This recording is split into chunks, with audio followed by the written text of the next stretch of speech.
Okay. Hello, everyone. Please. Oh my goodness. You hit the live button and then words escape me. My brain no longer knows. That's okay. It's like my brain. It is a Monday. It's so weird because we're doing this Well, on hello, Monday. everyone. I know. But hello, everyone, and welcome back to Seduction of the Innocent. We're on Monday today because there was technical difficulties out of our control last week. Streamlabs was down. So we just decided to move it to today so that way we could still have the episode. As always, I am Mary, the senior editor of On Comics Ground. I'm a co-host of Panel to Panel and a stuffy amateur comic historian. And you are, as always. I am Kai. I'm the marketing director on Comics Ground, which is just a fancy way of saying that I, do social media. I co-host Aggressive Negotiations, which is usually on Mondays, and I write books and I stream video games. And I'm having technical difficulties for stupid reasons. It has nothing to do with the broadcast. I'm just having stupid technical difficulties. Hi, everyone. I'm glad you're here. Damn computers. Oh my god, I'm 900 years old on the inside and I don't know how to do this. Okay, we're good. We should probably just get started. Let's just jump right into it. Okay, let's be Philip DeFranco. Let's just jump right into it. That's a YouTube joke, just in case you were worried. So to celebrate LGBTQ Pride Month, we have decided to look at some historical moments and controversies with LGBTQ comics and characters over the years. And Kai and I, we are both queer ourselves, and we're very excited for these next couple episodes. I am warning you now, I might cry, but Yeah. This episode does get a little heavy. And before we really jump into things, I want to address something right away. I am not a Spanish speaker, and I'm pretty sure I'm physically incapable of rolling my R's. So please forgive me and bear with me for any mispronunciations. If it's that cringy, I'm sorry. You can yell at me on social media. So all of that being said, our topic today is the strange case of Extrano. The title is funny because Extrano is Spanish for strange, so I thought it was funny. Like I told my wife earlier, there's a parallel universe where someone thinks I'm funny. So I must have stepped through that parallel universe because I think you're incredibly funny. But I also really appreciate puns and dad jokes, so both of which I am very proficient in. Exactly. I think that's why we get along so well. Yeah.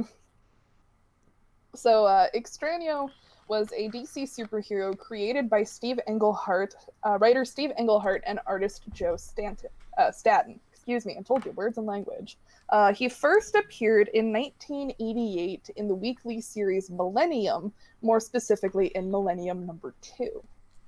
I do want to say that I'm not going to be touching on the entire plot line of any of the comics we cover, just the parts that deal specifically with Extrano. So if you want the full story on those books, roll up your sleeves and try to hunt down the single issues, because it would be an even longer show if we went into all of it. Extrano, whose real name is Gregorio de la Vega, is from Trujillo, Peru. Again, a little ashamed of myself. But he was recruited by the Guardians of the Universe. They're the fancy blue people who created the Green Lantern Corps. They had planned to create successors to their race, which would be the new Guardians of Earth. They gathered 10 people and endowed their, air quotes, chosen with metahuman powers. Gregorio was one of them. Before this, he had been a minor magician, but as a result of the procedure, his magical powers greatly intensified and he formally became Extrano. He and some of the other chosen formed the New Guardians and made it their mission to fight evil all over Earth. Can I interrupt real quick? All of the. Go for I have it. I have a question. Okay, so Extrano was a magician, and now he's got more magical powers, and Extrano means strange. Is this is this the direct competition for Doctor Strange, or did Doctor Strange come later? Oh god, no, Doctor Strange came way before this. Okay, so this was the parallels are there kind of for a reason? Theoretically? Potentially? I don't know. I don't know if it's there for a reason. There's really not a lot of similarity between the two characters. I mean, it's not like Extrano is just a magician.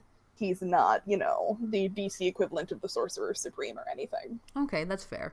I'm just like, this is fun, It's one, yeah. Yeah. It's, comics have notoriously, it's been a back and forth, kind of a thing, because you have Superman in DC, and then you have Hyperion in Marvel, and it's the exact same story, kind of a thing, so. Yeah. I think it's just them trading back and forth, as it were. Okay, that's fair. It was just so all of curious coincidence, so wanted to clear it up. Let's go. Okay. All of this spun out to the 12-issue series, The New Guardians.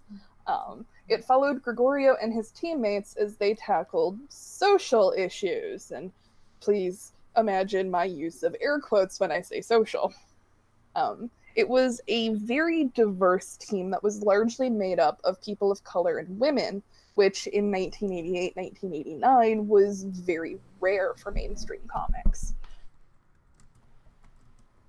There had been a few characters of color at that time. Women were still pretty much, you had a one per team rule kind of a thing. So this makeup was a little rare at the time. In the book, Gregorio, excuse me. I think I slipped back into Catholicism there for a minute, Gregorian chant. Gregorio was a lively character with a really jovial attitude. He often gave parent-like advice to his teammates and proved crucial in defeating many, many villains. He was quick to assist his teammates on personal matters and was shown to have a real and honest sense of justice and a love of life that made him very popular with his teammates. Gregorio is also considered to be DC's first openly gay superhero, again, air quotes on openly.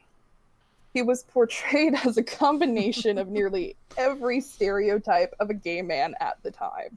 He wore flowing purple and green garments that seemed to be pulled from Liberace's closet and referred to himself as Auntie, and spoke in what could be interpreted as an effeminate fashion.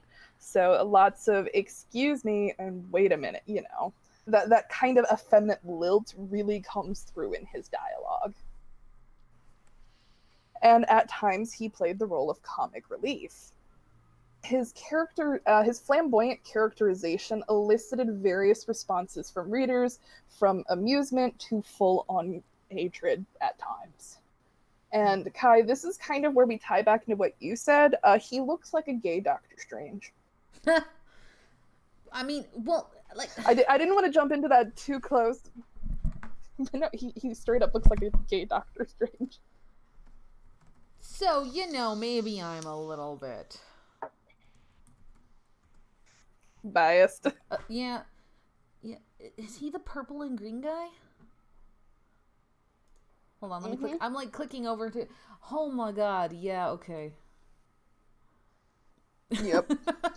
In later issues, Gregorio was redesigned with a more traditional and masculine-looking superhero costume. It was more of a vest. He had muscles, abs, that kind of a thing. His hair was toned down a bit.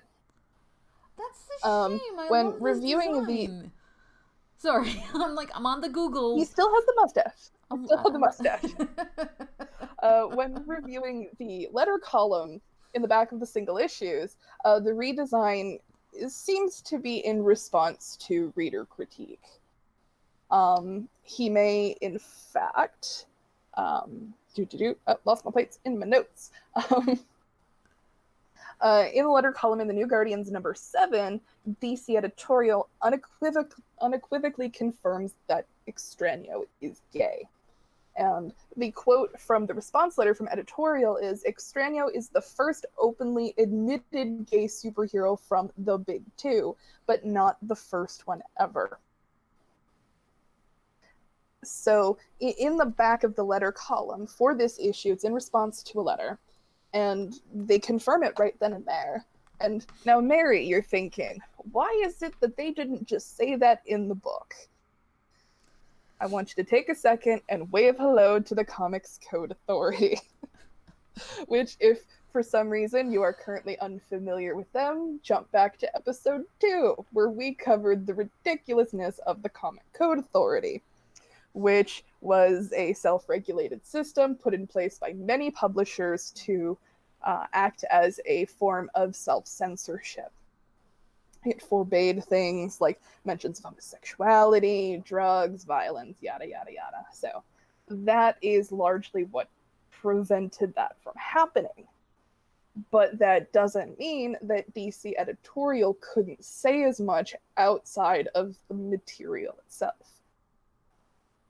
So the comic was submitted to the CCA, but responding to letters didn't have to be censored that way. So it's kind of this really interesting duality that we were seeing at the time.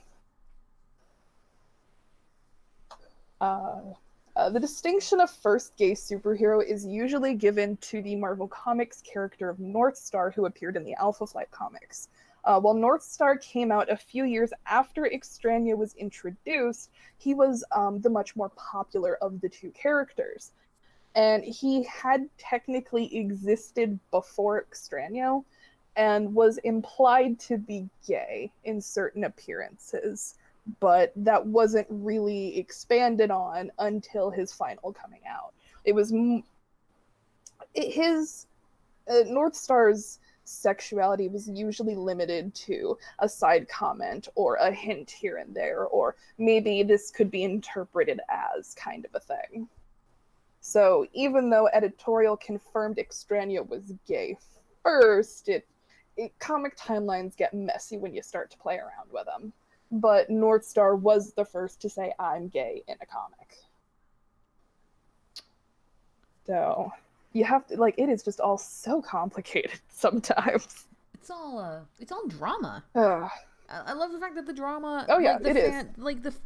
Just even the competitiveness hasn't ever really gone away. It's mind-boggling and ridiculous. And oh yeah, no, it is absolutely mind-boggling at times, because it was. I don't mean to make this sound the way it does, but it was a different time, and that's going to come into play here in a little bit. But DC, especially in the 80s, in the late 70s and throughout the 80s, DC really tried to push a hard look at society. And we're going to see that break down a lot more with Extrano and with the storyline in New Guardians, to varying degrees of success. So why don't we go ahead and jump in and take a quick ad break, because we're going to deviate a little bit and the material's going to get kind of heavy from here. So Kai, why don't you go ahead and take us down the ad break avenue. All right, well, did you know that you can support your favorite writers and shows directly? You can by pledging to the On Comics Ground Patreon. Your dollars go directly to running the website and paying contributors. In return, you'll get early access to op-eds and featured content before the website, ad-free podcasts, access to a fan Discord, and you can help unlock merchandise for your favorite podcasts and series. Head over to patreon.com/oncomicsground and donate today. And On Comics Ground is proud to present our flagship title, Panel to Panel. Saturday nights, join your hosts, James, Travis, and our very own Mary, for a weekly discussion of all things Hello. comics, reviews, news, thoughts, and surprises all await you. It's the same content you love from On Comics Ground, but spoken aloud. Tune in to Saturdays at 8 p.m. Eastern for your comics fix. All right, let's get back into this. Let's not waste any more time, Mary. I need to know more about Extrano and the heaviness. I want to get the heavy part out of the way. Because this part, you want to get the heaviness. I want to get the heaviness out of the way. This next part is where we're getting. Oh yeah. This next part is, it hurts.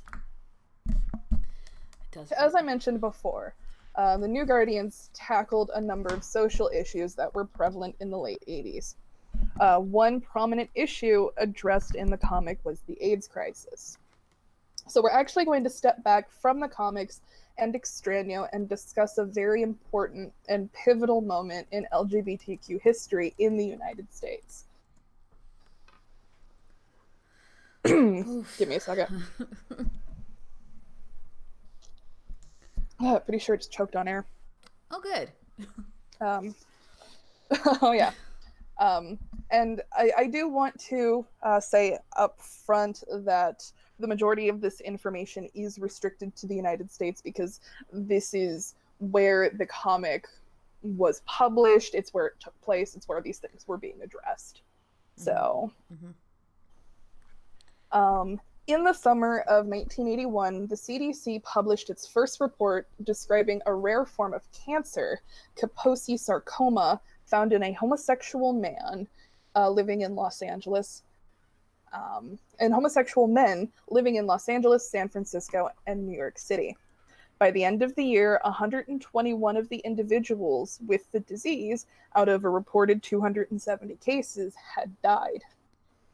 Research determined that the acquired immunodeficiency syndrome had been the cause of their deaths, and in 1982, the CDC began to refer to the disease as AIDS. In September of 1983, the CDC ruled out the transmission of AIDS by casual contact, underscoring the impossibility of contracting AIDS from food, water, air, or surfaces. By 1984, the human immunodeficiency virus, or HIV, was identified as the agent that caused AIDS.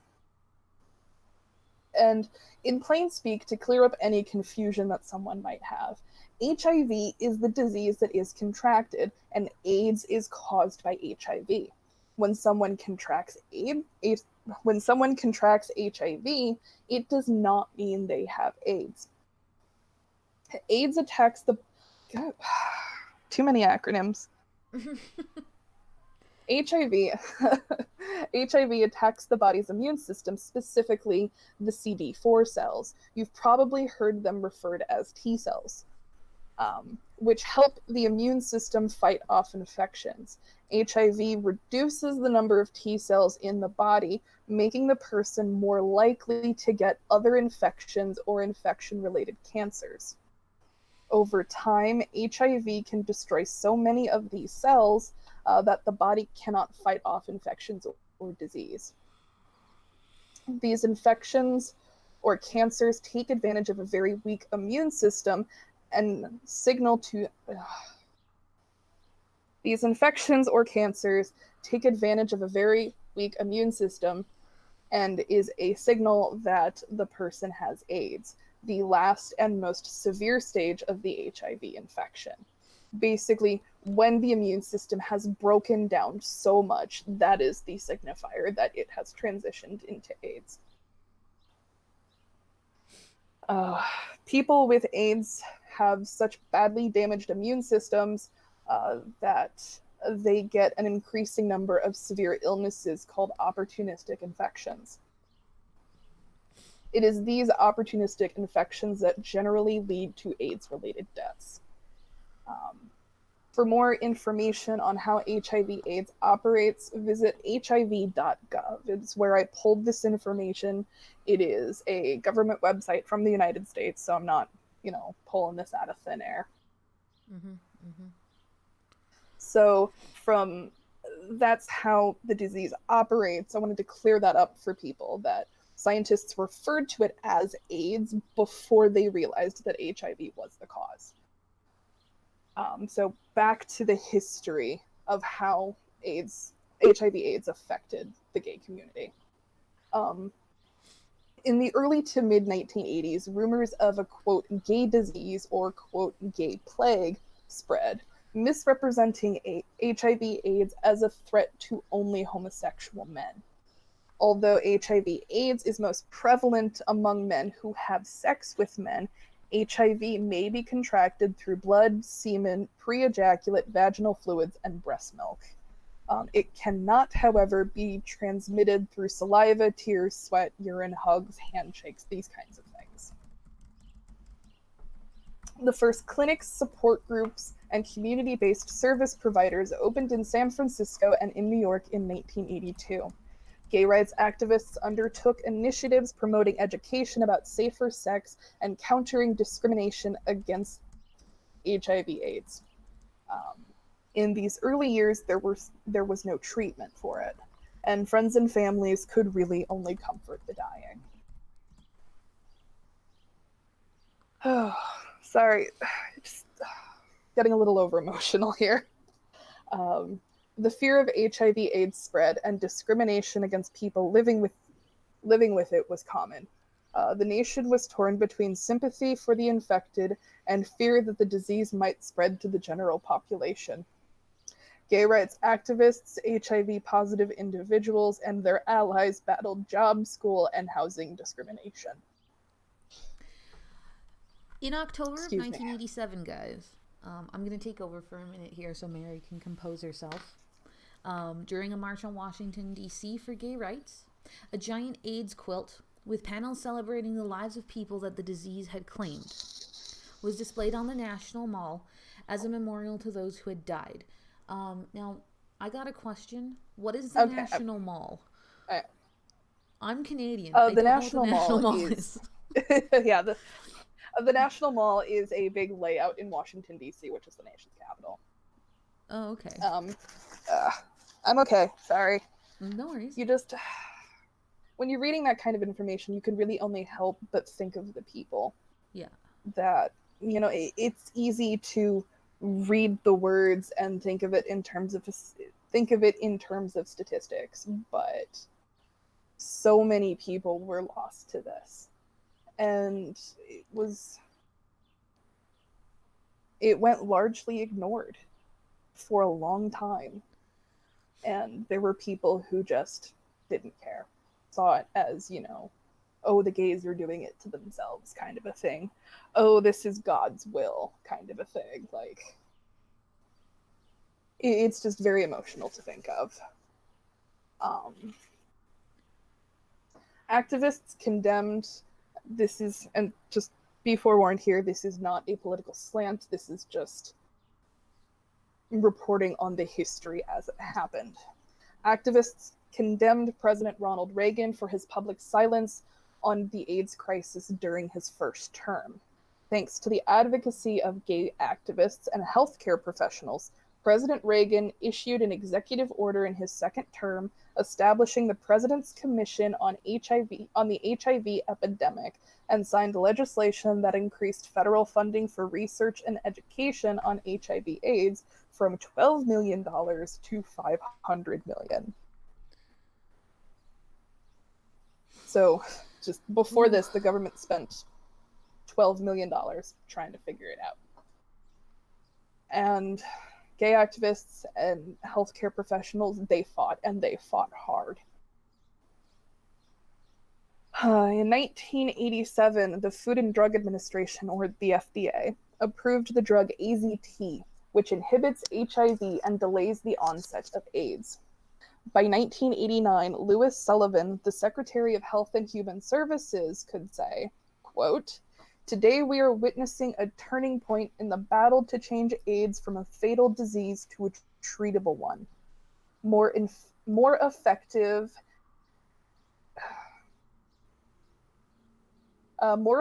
drug treatments were discovered in the mid-90s. More effective drug treatments were discovered in the mid-90s. I'm sorry, I'm just kind of all over the place right now. It's okay. You're good. According to the CDC, the Center for Disease Control, today in the United States, there are more than 1.1 million people living with HIV, and more than 700,000 people with AIDS have died since the beginning of the epidemic. So currently, there are about 1 million people affected in the US, but from the beginning of the AIDS crisis, more than 700,000 people died.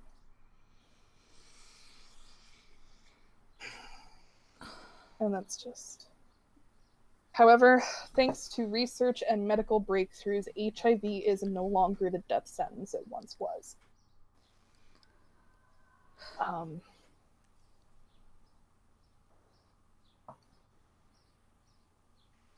There is a reason that we are talking about this. There is a reason. It's not just... I mean, it is Pride Month. Yes. And there is there's so much history that was like...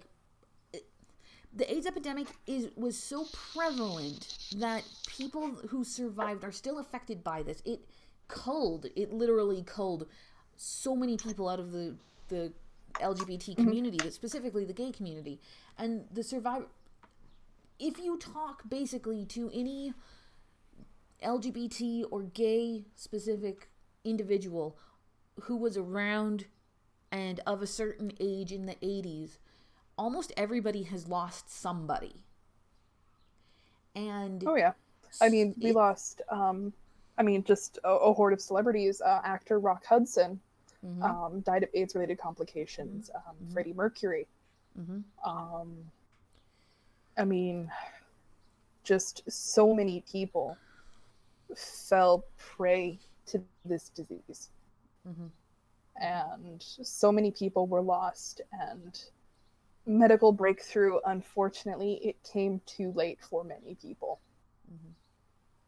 The musical Rent actually deals a lot with the AIDS crisis in the early 90s. But like I said before, thankfully, from research and medical breakthroughs, HIV is no longer a death sentence. It is still it is, from what I can only imagine, but it's still a terrible disease to have to live with, but it's treatable. Magic Johnson, he was a basketball player in the United States, came out about his infection, and through treatment and medication and whatnot, is still going strong today. So, I mean, they're even starting to develop potential vaccines for it. And this all ties into... So, let's... talking about Extrano. Yes, this does all tie into the episode. It was yes, just I don't want it to sound important. like we're detracting. We're just mentioning it is very here. important that... Yeah. It is just very important going into this next section that what this was, how prevalent it was to the time, and how it ties in. I know this just kind of seems like Mary just dumped, like, let's get depressed all over this episode. But LGBTQ history is not something that is actively taught. It's something, at least I know when I was coming up and when I was starting to come out, it's research that I had to do on my own. And I wanted to make sure that you were informed of what was happening, so that way it could tie in. And you'll see why in a second. Why don't we... Why it's so important. Why don't we go ahead and take an ad break so I can compose myself, and we can talk about Extrano and his experience with HIV. Sounds good. So we may not be able to do whatever a spider can, but we sure can talk about it. Tune in on the 2nd and 4th Thursday of every month to Living on the Edge, a podcast for spider fans from spider fans. On Comics Ground hosts our resident webhead, Alec, and special guests as they bring you news, reviews, and discussions about all things Spider-Man. Only on Twitch. J. Jonah Jameson, eat your heart out. And normally on Monday nights, oh my god, I can't talk.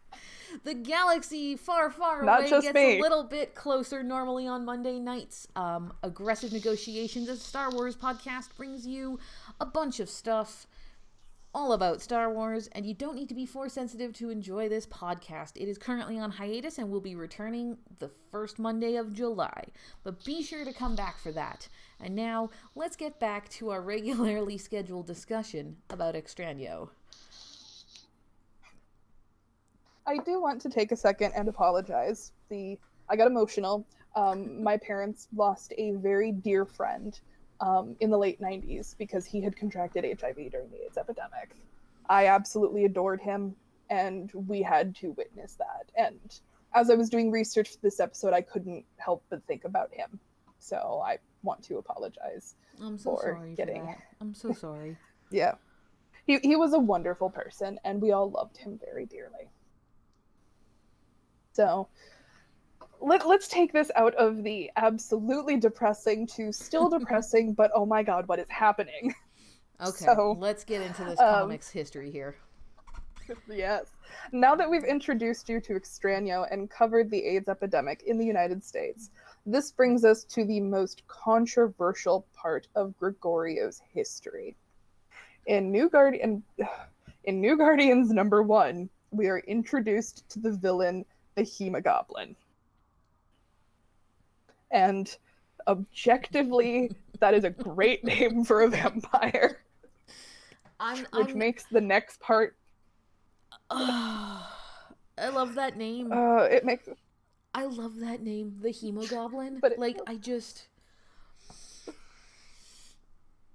it must have been hell. I feel like it's a dyslexic joke. Right. Because the L should be Globin, and it should be GLO, not GOBL, and it's hemoglobin. It's right there, and I feel like it was a dyslexic typo.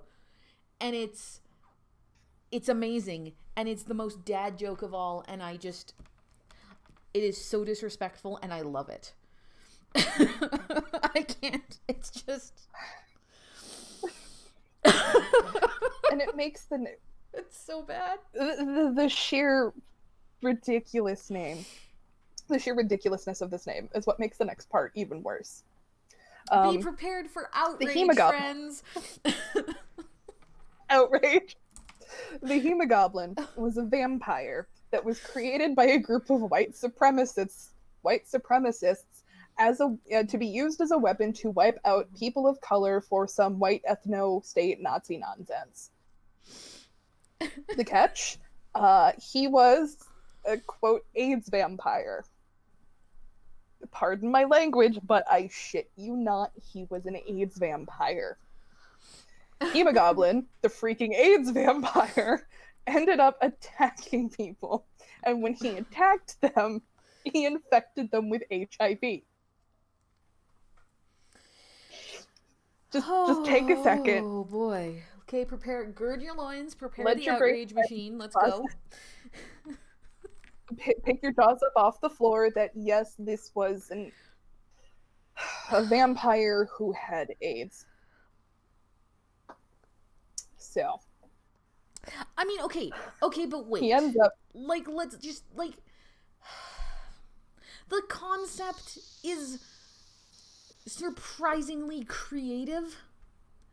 As horrifying as this is, the concept was surprisingly creative. It's a terrible concept, and you couldn't get away with this shit today, aside from the dad joke name, which I still absolutely love. But just, oh my god, it's like the worst 70s movie. It sounds like it's straight out of wasn't there a black vampire hunter for a long, not Blade, but in the 70s, wasn't there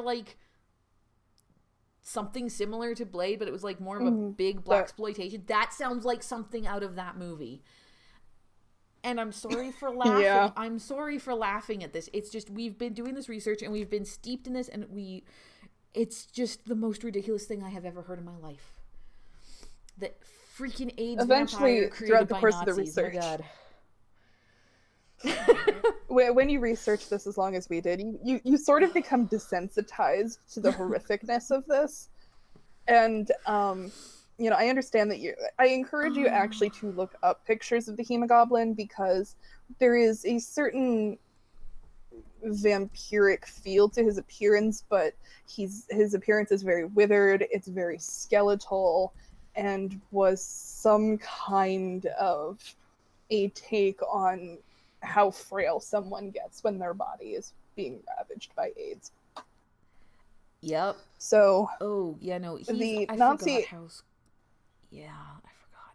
I forgot mm-hmm. about that. So the Nazi AIDS vampire ends up being the Nazis send the Hemogoblin to attack the New Guardians, and he bites and infects team members Jet and Harbinger with HIV.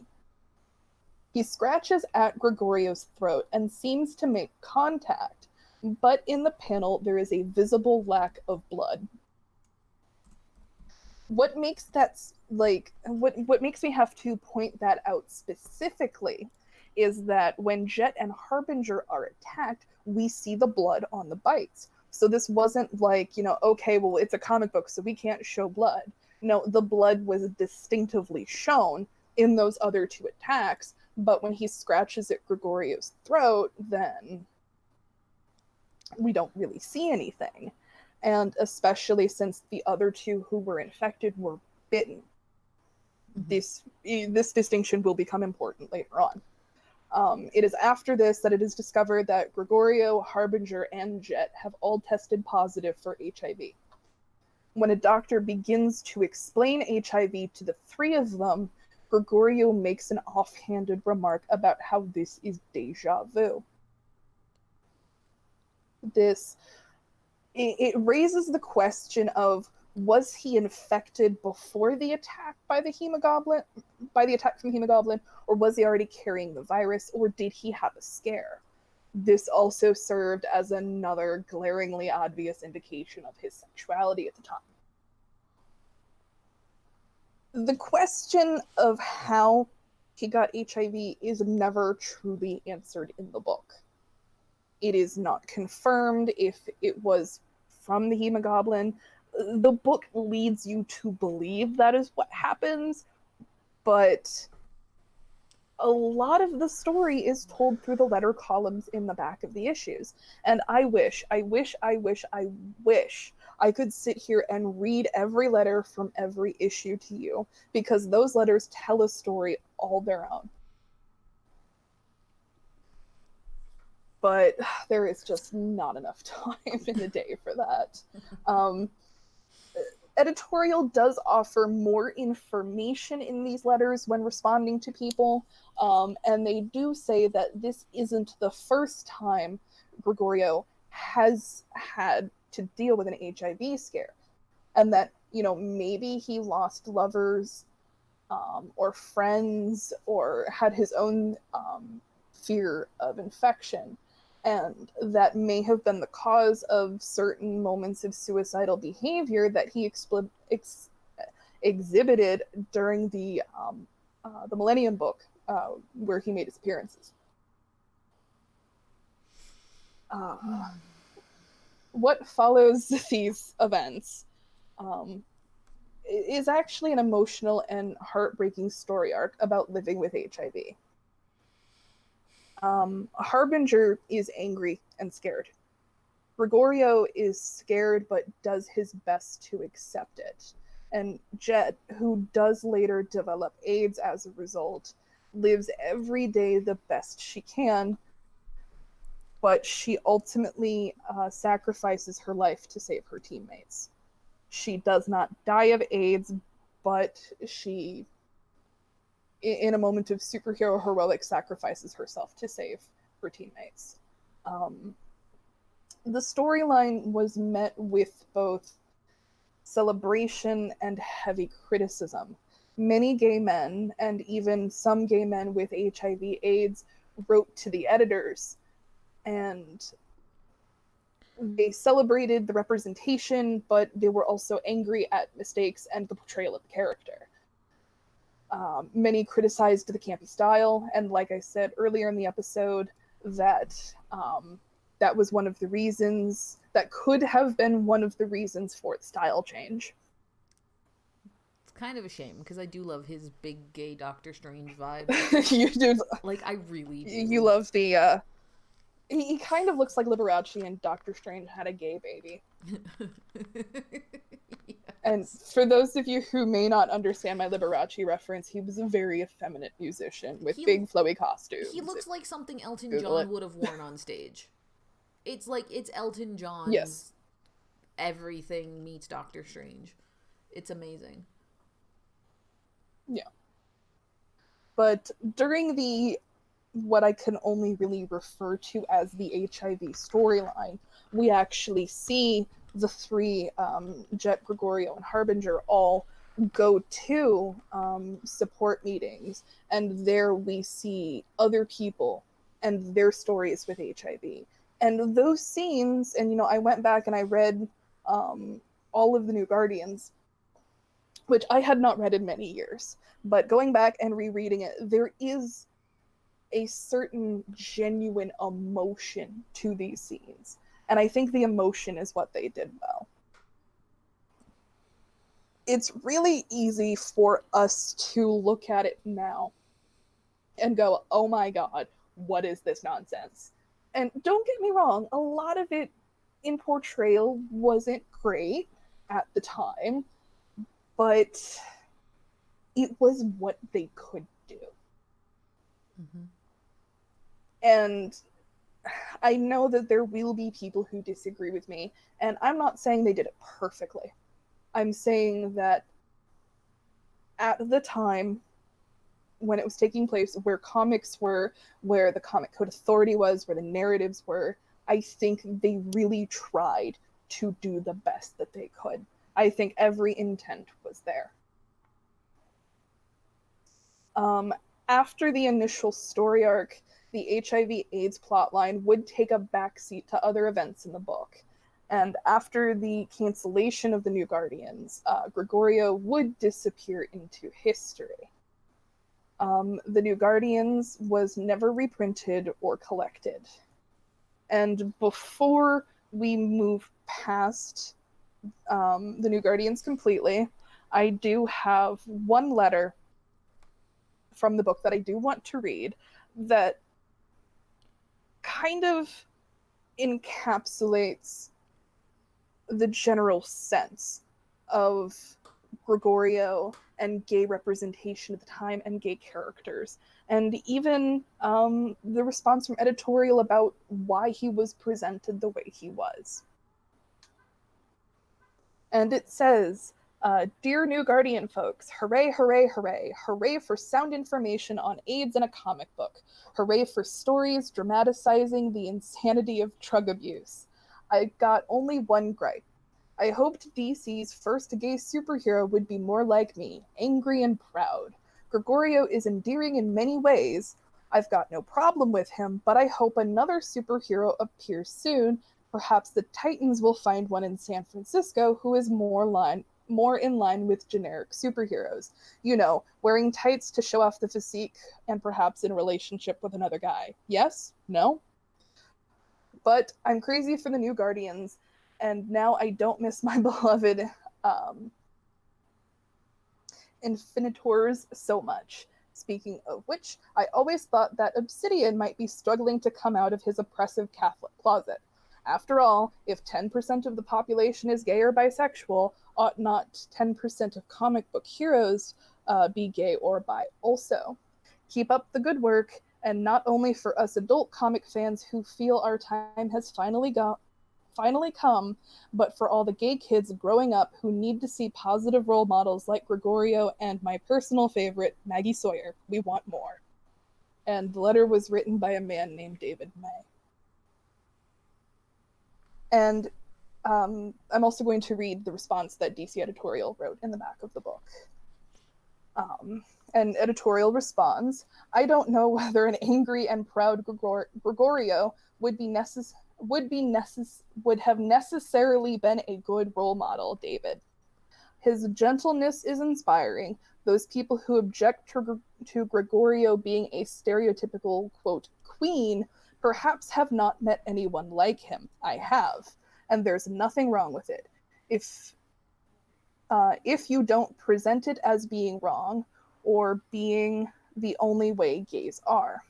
Beware the trap of statistics. It is common fallacy that just because a certain percentage of the population has been found to be one way or another, that you can segment the population and expect statistics to always bear out. Over half of all are over half com- are over half of comic book heroes women. Are 10% of baseball players gay? Do 15% of all firefighters speak Chinese? We are, as I said, trying to be more realistic. I hope we're presenting characters who set an example of humanitarian love and sharing, since heroes, super or otherwise, have always been role models for kids. As for oppressive religions, don't get me started. So I think that there's a lot that can be said for that particular letter. And in the last couple of lines of Mr. May's letter to the book, but for all the gay kids growing up who need to see positive role models like Gregorio and my personal favorite, Maggie Sawyer. And all cringe aside, every bit that we can look back at the storyline and critique every inch of it, it did open a door. And when I was coming out as a teenager, I had attempted to take my own life, as unfortunately many LGBTQ youth try to do. And it was a gay DC comic superhero that saved my life. I ended up finding Batwoman during the weekly series 52, and finding that one gay superhero was absolutely transformative for me. And I firmly believe that I would not be here, I would not be doing this show, I would not be the person that I am if I hadn't made that connection with that character. So, we've told you the history of Extrano. Do with it what you will. But I do have to say that it was a door opener for comics. I think it's set a narrative that hopefully will continue to develop for decades to come. And that while things may not be perfect now, hopefully gay kids who are coming up after us will have it even better. And I think that DC's response at the time is a little interesting. That it comes across kind of, hey, we're doing what we can, but that the tone of that response is by no means the absolute tone of their responses. There is actually one letter that I really wish now I had taken a picture of, because I have the single issues for the New Guardians, and I really wish I'd taken a picture of this letter.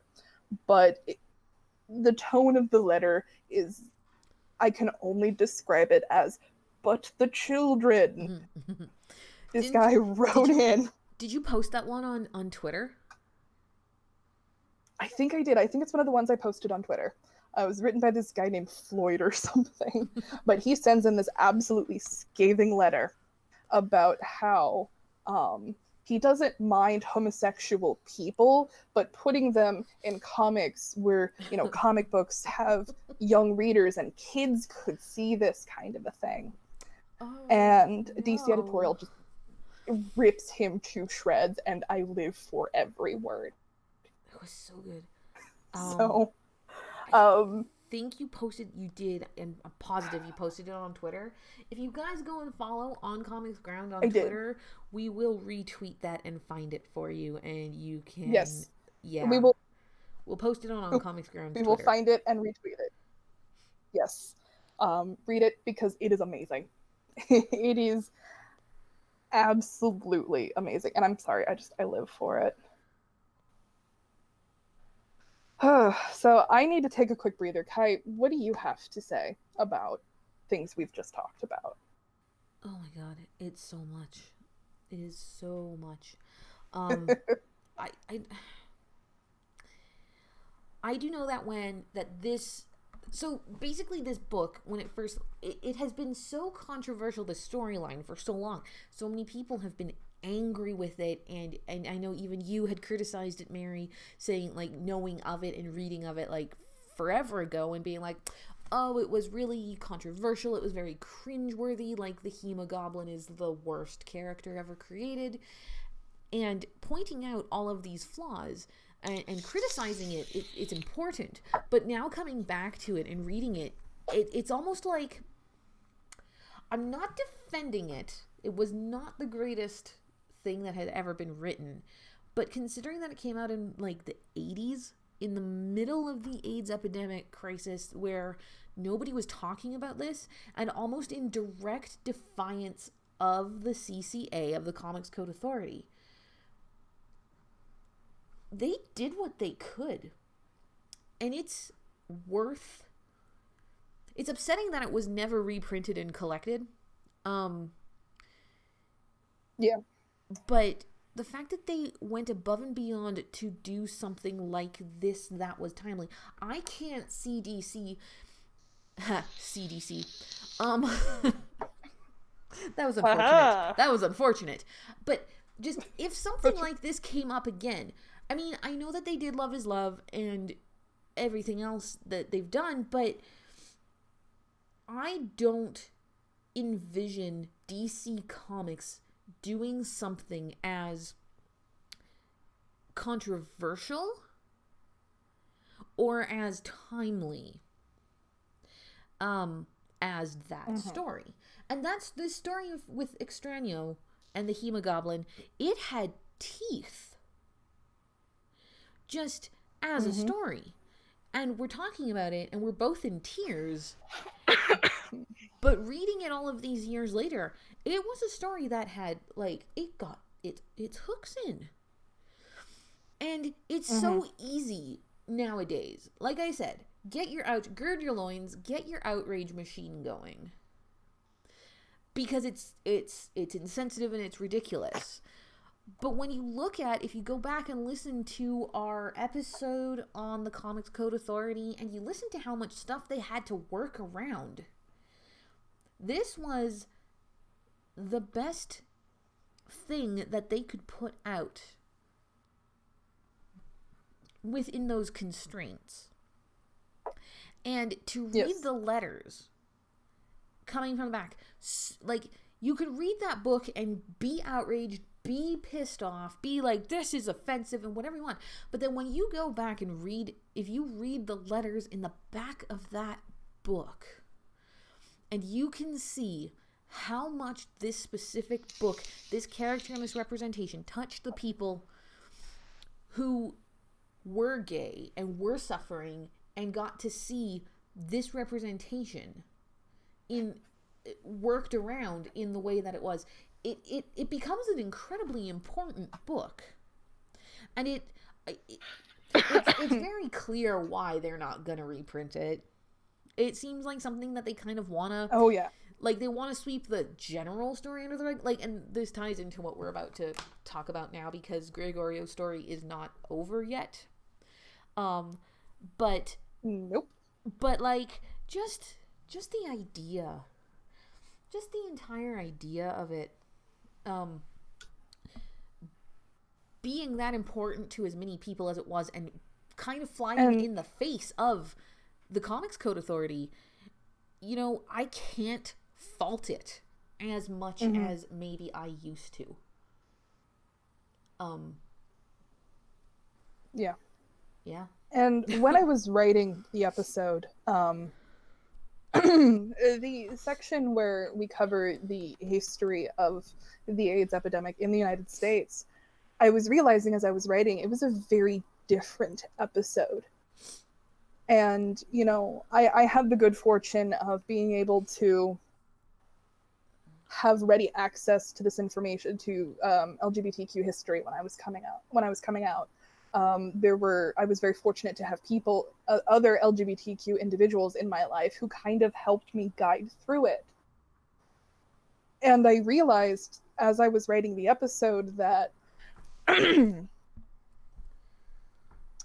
really don't teach this beyond a footnote in history. They say, okay, here's thing, and here is why thing was bad. Yep. And had I not included that section, the narrative might have taken a different shift. And so that's really why we took a moment to dump as much depressing information on you as we could, was to kind of help you get in that mindset of, yes, the storyline by today's standards is cringy.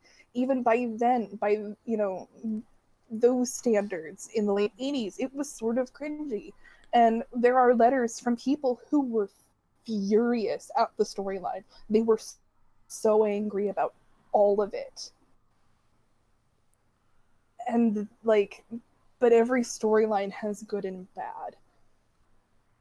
Like Kai said, I can see why DC may or may not consciously be burying the book. There are a lot of comics that have never been reprinted and never been collected. And when I say collected, I mean collected into trade paperback. There are a lot of comics like that, especially from that time period, that were not collected. So it is a mind-boggling case of, well, was it this? Was it that? Is it on purpose? Is it just another one of those books that has kind of stepped into the annals of history?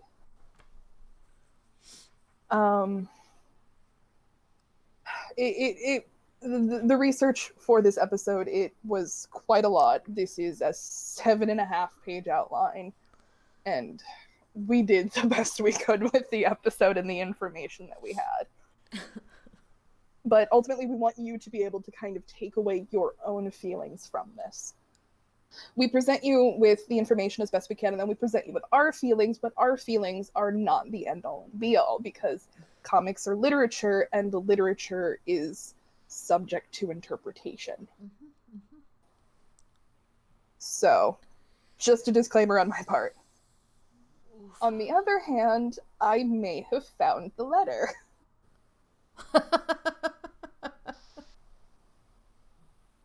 So it has been retweeted to the On Comics Ground Twitter, but I kind of want to read it. What do you think, Kai? Should I read it? We don't have... Or should we? It's up to you. We're not quite at an hour. We're at 57 minutes. Oof, and I got... I know it's a very long letter, but up to you. Yeah. If you want to read it. We've only got about maybe 10 or so minutes of material after this, so... Yeah, Dear,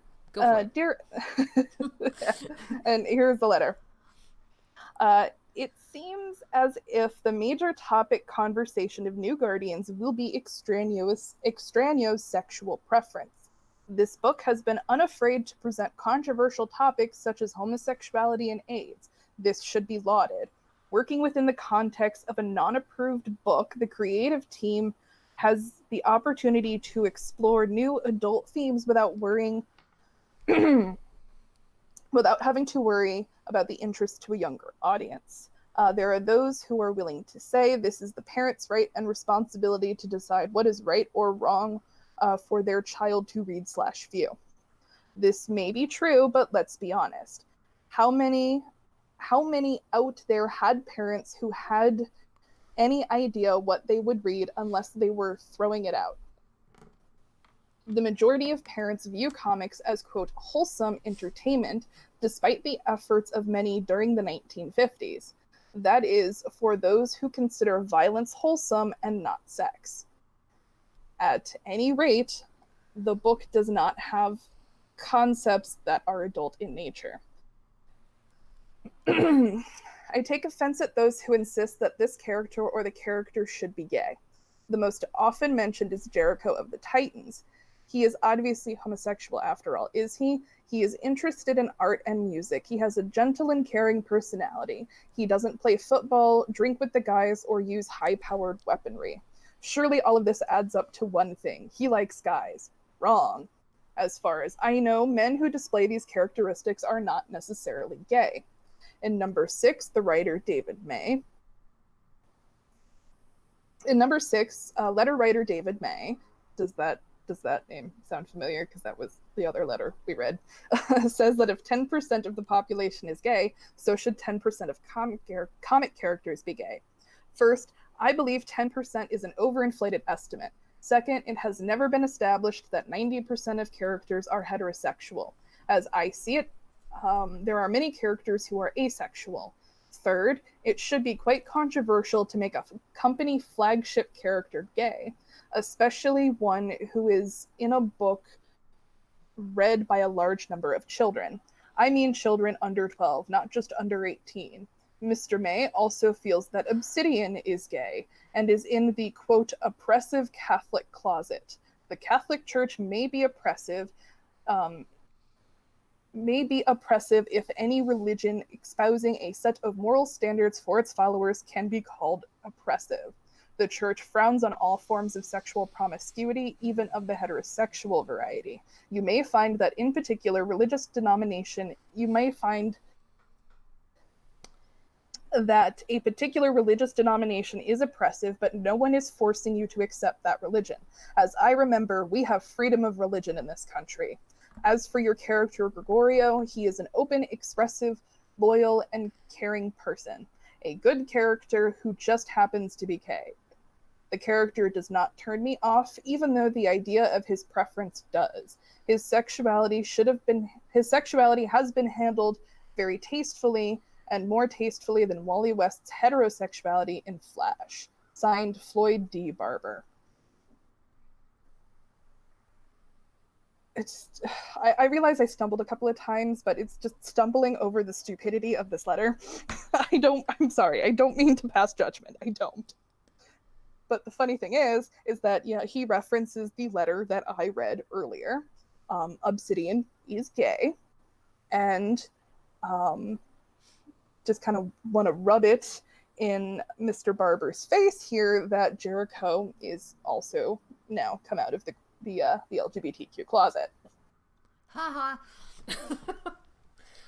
Now, doesn't it just sound like, and the chat mentioned it too, isn't this just the exact same talking points that we hear nowadays? I'm going to play J. Jonah Jameson here for a second and be like, now this is the same kind of propaganda that they're pushing on us constantly, and it's incredibly frustrating, and I've literally just lost a bunch of viewers pointing this out, but that's okay. But it's super infuriating that the same rhetoric is hitting. It's being thrown around today, especially whenever there's any little bit of, queer content in anything. Think of the children, and then religion gets brought up. I still crack up over that. I do it, that line where it's like, I mean, his homosexuality is a lot more tastefully handled than the Flash's heterosexuality, and it's like, yeah, because we're not allowed to have it. Like, yeah. And the other thing that I really find it's also in reference to a plot line. It is, but it's also like, if we have gay characters kissing, the outrage machine starts. The hetero outrage machine starts up again and again and again. And it's the same talking points. And it's funny, he actually mentions in that letter, he mentions that if violence is wholesome and people are morally opposed to seeing sex, but violence is okay, that's kind of how my mom operated as well. When we were young, like when I was growing up, I know my mom is never going to listen to this. My mom doesn't know that I'm bisexual. So, the people who matter know, and now everybody who is going to listen to this know. Anyway, growing up, my mother would pre-screen everything that we watched. But anything that had homosexuality in it was, not okay for us to watch as young kids. Sexuality was not okay. Violence was fine, within reason. I was born in 1986, so I'm a little bit older than you are. But we grew up watching, the 60s Batman 66, where the violence was actually censored with the big pow and biff screen. So you never actually saw, yeah, you never actually saw anybody getting punched. It was implied. And then we grew up with Power Rangers, where, again, the violence was choreographed. But that was one of those, that is a talking point. That is so funny to hear reflected, and, like, to know that there's other people that find sexuality and romance is, like, not okay for kids, but violence is kind of wholesome because everybody punches people. Like, violence is fine. Violence is fine, but, you know, romance and stuff is not okay. And, it's infuriating that we haven't, as a society, moved past this yet. Okay, I'm done. I love that letter. It's so infuriating. I want to print it. Can you send me a picture? I want to print it and put it on my freaking wall. Just yeah, just give me. No, I was kidding. I'll do it after. Don't worry. Yeah, no, I'll do it after the episode. Oh my god, it's just, oh my god. Okay, so. All right, let's finish. Let's wrap this up here, man. We got a little more to talk about, Yep. right? Yep, just give me half a second because. Okay, so we got through the ridiculousness of the letter, and DC's response. Oof. Just oof. So here's the response from DC editorial. Thank you for your wonderful letter, Floyd. We do, capital D-O, we do worry about the interest of a younger audience. We try to present a positive outlook while melding facts and fantasy. Quote, concepts that are adult in nature is such a shaky thing. No one is, quote, insisting any character is gay, merely posing who might be, as Edward Rosansky did above. Whether the well-documented 10% is incorrect, one cannot apply a general populist statistic to a certain group. They must be looked at on the basis of what factors makes that group select. What does, quote, making a company flagship character gay, end quote, have to do with a book being read by, quote, a large number of children besides controversy? It's not like a character or teacher or any role model will make kids gay. It might make them more comfortable with those who are, or those who fear gays. And oppressive religions, and in parentheses it says, can't say you weren't warned, the Catholic Church through the years, through the people in it, have come far in recent years. Should a system set down moral standards that infringe on rights of people to live how they want, as long as they don't harm anyone? As you know, Floyd, gays can be just as monogamous as straights. Speaking of which, we think Wally's heterosexuality was handled very maturely in Flash. Taste is one thing, taste is another thing entirely. Oh, and one slight correction, Floyd. Although this might open up quite another kettle, being gay is a sexual orientation, not a preference. Yeah. Ba-boom. Boom. I can't. Boom. My favorite. It's just that last line. Just DC just comes up with a baseball bat and just no. My favorite part about that entire rebuttal is when they go, exposing a child to a character who is gay is not going to turn that child gay, but it will probably make them more tolerant and comfortable of people who are. Jazz hands. Mm-hmm. Like, that is my favorite part of that rebuttal. Yeah. And I do believe that the editor who wrote those letters, I do believe it was editor Kevin Dooley, who worked at DC in the late 80s through to the mid 90s. And I appreciate that DC made their stance on the situation abundantly clear. Mm-hmm, mm-hmm. So, as a lesbian and as a DC Comics fan, that warmed my heart to read. And I told you earlier in the episode that the letter column tells a story all its own, and I wish that we could do just an episode with someone slightly more eloquent than I just reading the letters. I mean, we could. I'll do it. I volunteer. Someone with a fancy accent. I don't have a fan. No, I have a Midwestern accent. So I'm a Canadian one, eh? Like it's not as fancy. I say fur, like instead of FORFE fur. That's fair. So thank you for allowing us our detour and back to your regularly scheduled programming. So time skip. Gregorio's story. Gregorio's. What'd you say? We're time skipping, like up to 2016. Time skipping. Oh my god, that's where we left off. Because Gregorio largely disappeared in DC canon until 2016. After the time-altering events of the 2016 DC Rebirth relaunch, Gregorio appeared in Midnighter and Apollo.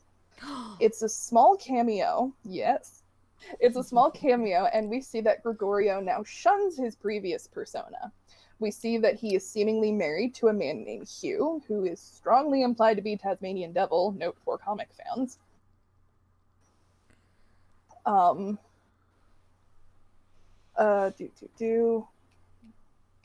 We also see that he is married to a man named Hugh, and the two have an adopted daughter with wings named Suri.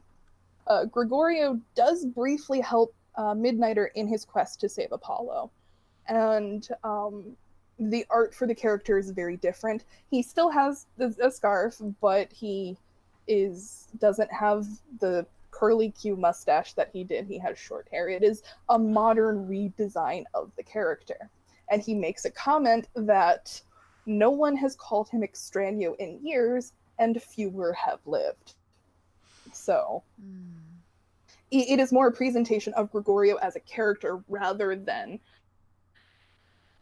Extrano, who he was in the late 80s. And writer Steve Orlando, who is bisexual, explains his decision to reintroduce the character, saying, this is a quote, "With a book like Midnighter and Apollo, which from cover to cover is a love letter to queer characters and our struggle to live, be visible, and love, it felt right to return to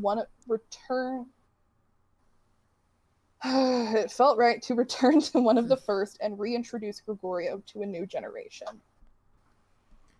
Gregorio's story would also be addressed in another way in the heartbreaking charity comic Love is Love from DC and IDW.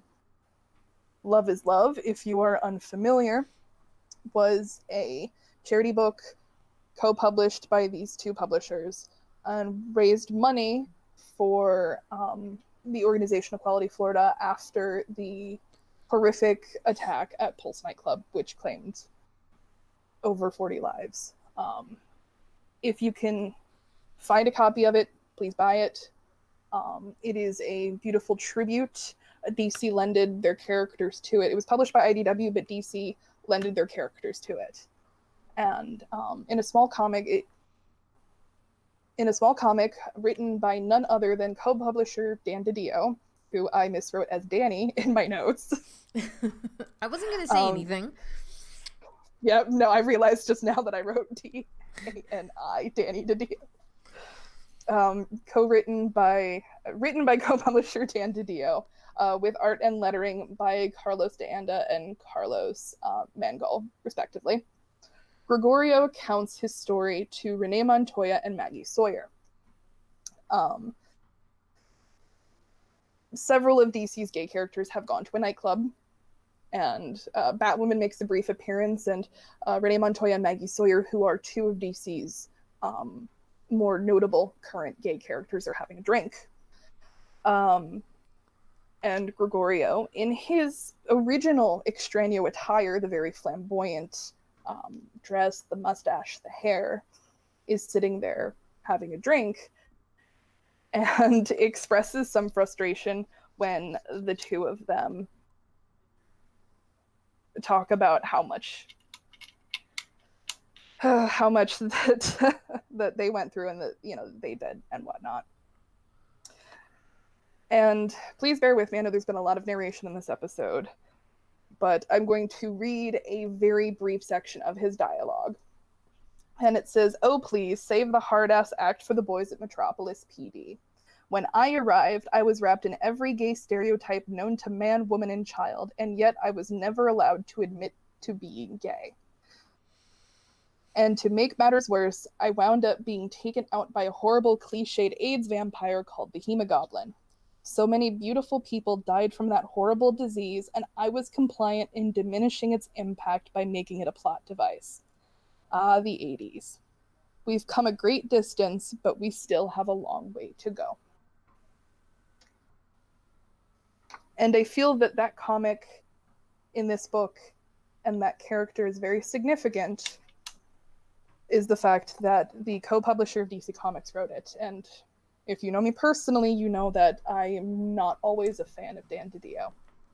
But I found it strangely vindicated that the co-publisher, and Dan DiDio had nothing to do with New Guardians or the storyline or anything. He had absolutely no involvement. But the fact that he would offer that information and, in a sense, own up as the head of this publishing line, to essentially own up to that storyline and say, look, this is what we did. This is why it was seen as terrible by some at the time. And I think that that was a very poignant thing and something that I felt had to be mentioned in this episode, not only with its relationship to the character, but the way it rounds out our episode. And I don't know, so many feelings and so hard to explain. If this is your first time here, know that I am slightly more articulate in other episodes. This one's just very emotional for me. But I don't know. I'm a mess tonight, Kai. I really am. I apologize to all of our listeners. It's okay. It's a Monday. It's Monday feels. Yeah, it's Monday feels, and It's this Monday. is really hard. Could you imagine if we had done this actually on Friday when we were both even more emotional? Oh, girl. Oh, girl. We would have had to take like a 20-minute cry break. Yeah, I think we would have had to just like pause it and just like cry and then come back and be like, "I'm so sorry." Right. I can't believe we're holding it together as well as we have. Yeah. So, what do you think? Just one quick question for you at the end. What do you think of the fact that Dan DiDio, as co-publisher of DC Comics, offered that information in a book as pivotal as Love is Love? What do you think of that?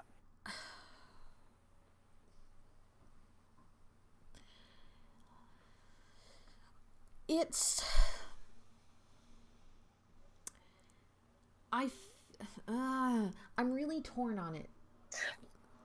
In a way. So am I. Because, like, in some ways, I really appreciate that he is recognizing that, hey, look, we have a really shitty history. Sorry to swear, but DC kind of does have a really shitty history with their queer and LGBT characters, you know? At times.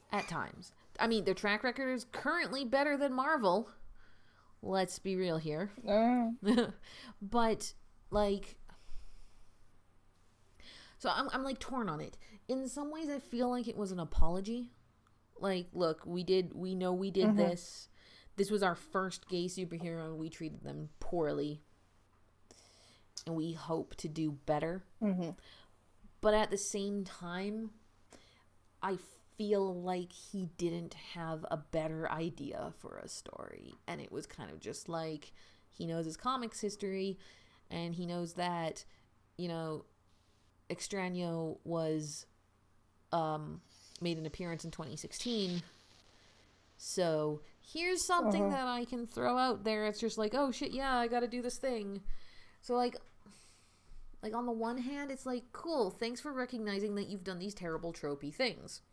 Thank you for recognizing how harmful those tropes were, but also thank you for recognizing this character who did at the time mean quite a bit to so many people.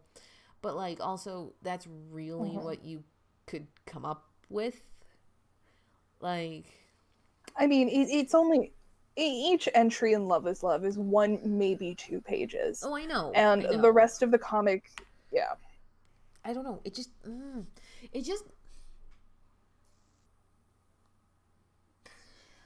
Like you, I felt like it was him almost speaking as DC as a whole, kind of. Like, if the company were an entity, he was speaking as DC, saying, it wasn't great, but we did this, and I can see where you're coming from, that, maybe there could have been something else, but I think it was interesting to address this, and ultimately I think it was maybe the right move to address it. That, I don't know. But I thought, I mean, it's one of it, it's hard to say without I mean, actually. Unfortunately, it's hard to say Without actually sitting down and asking Didio himself. Like, hey, bro, what did you... Yeah. Hey, come talk to us about your, like, Love is Love story. Why did you do this one? Because, like, in some ways it feels like an acceptance. Like, hey, we recognize... We recognize that you're here, you're queer, we're over it kind of thing. But it also kind of feels like a slap in the face. Like, it's a really weird... Especially knowing everything about Gregorio and Extrano and like doing this show, like it kind of puts it in a weirder context. So it's kind of like thank you, but also get bent.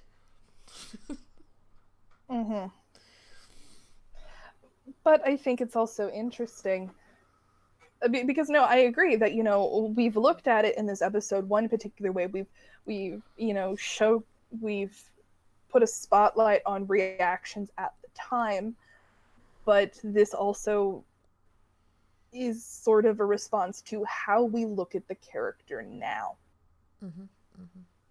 And I think that's a really interesting distinction to make between modern interpretation and historical interpretation, if you want to get fancy about it. That, perspective has changed and so many advances have been made that when you look at it, it's on a surface level, it's tropey, and I don't mean to be this person, but it's not, quote, not good enough, Yeah. It's easy to sit here and say, oh, they could have done this, they could have done that, they could have done this, because hindsight is 2020, and there were various editorial constraints and different narratives because it was the late 80s. So it's why I wanted to present both the historical pieces and his latter appearances. And the 2 appearances that have happened most recently. I'll be interested to see if the character makes more appearances in any kind of a meaningful thing. In my research, something did pop up that James Tynan IV maybe might be doing something. Not confirmed, didn't go down that rabbit hole. I was, finishing working on the historical bit of the character. So I will admit that is a rabbit hole I did not go down. So maybe there could be something more in the future. Fingers crossed, we'll see. That'd be cool. That would be cool. But I wanted to make sure that we kind of presented you with both sides of the case. We looked at it through the historical lens and did our best to put you in the seat of someone reading that storyline years ago. And I wanted to make sure that we put you in the seat of someone examining the characters now, looking at it on a surface level without digging much deeper. So, there is the strange case of Extrano laid bare for your perusal. Thanks for joining us, guys. We should probably... Yes, thanks for joining us. Sorry that we brought the whole thing down. It's been a journey. Yes, Mary, It's been a journey. It's a crazy episode. What can I do for you? You said my name. What do you need from me? Do you have anything you want to say to round out this episode? Oh, God. Oh, my God.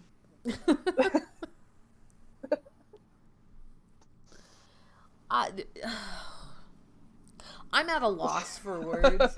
Not just because not because I'm like super bummed out now. Like this whole thing has been crazy. I want to thank you for doing the research on this, because this has been one very, as always, you do so much more work than I do for this show, and this has been some heavy. I'm just here to like make you look good, man. That's what I do. But I super appreciate you doing all of this work and taking us down this rabbit hole. You know, happy Pride Month to everybody out there. Whether you're listening to this on YouTube or Twitch or as a podcast, happy Pride Month. I hope you guys all stay safe. You are all important and valid, regardless of if you are an 80s gay stereotype or not.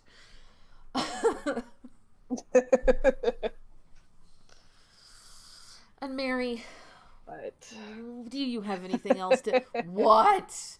No. We've lost our minds. It's late. We've both gone insane. Mary, do you have anything else that you want to add? Any closing remarks? I just have to say, if you're listening to this, I hope to God I made sense in this episode, because emotions were all over the place.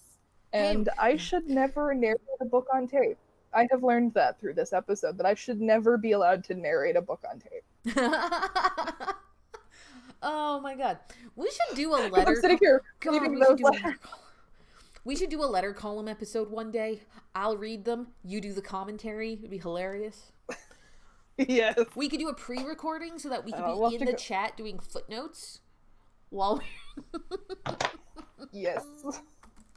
But I think it'd be a lot of fun, because a lot of these... I really do miss the fact that DC doesn't do that anymore. Marvel does it sometimes, but I think the art of the letter column has been lost. Bring it back, damn it. But that's your closing remark. Bring back the letter column, damn it. Yes, the letter column. Well, thank you for letting us push you down this... It's not even a rabbit hole, it's just a pit of confusion and cringe and history and depression. So thank you for joining us. We hope you stick with us in the future. I promise I will be more composed. And like Kai said, have a happy and safe Pride Month. We will see you. We will be back to our regular schedule this week. You'll get 2 episodes of us this week. You get to see us on Friday. What are we talking about? What are we talking about on Friday? Do we know yet? I have an idea. Oh, she's doing that. There is another. She's doing that thing where she surprises me, and I find out 2 days before and go, "Oh my God." No. We're going to be taking a look at the first DC comic book to be headlined by a lesbian character, and that is Metropolis SCU, which was headlined by the previously mentioned Maggie Sawyer. CSC? So we're going to take like SCU. Sierra Charlie Unicorn? Yes. Okay, not SVU. It stands for the Metropolis Special... Not SVU. No. Metropolis Special Crimes Unit. So almost SVU. So we're going to take Yes, almost SVU. We're going to take a look at Maggie as a character. One of her interesting storylines, which actually makes her the first gay parent in a comic book. Oh my God, okay, now So we're going to delve... Yeah. So it's going to be structured a little differently, but if you're a Maggie Sawyer fan, strap in. That's going to be a fun one. So we'll be back on Friday. What day is even Friday? I don't even know anymore. A day. I mean, I know it's Friday. It's the 21st. We will be back here live on Twitch on Friday, June 21st. Excuse me. So you get a double dose of us, barring any accidents or outages, rather. And yeah, thank you guys so much for joining us. Happy Pride Month. We'll see you on Friday. Anything else, Mary? Bye. All right, we're good. Bye, everybody. Nope, bye.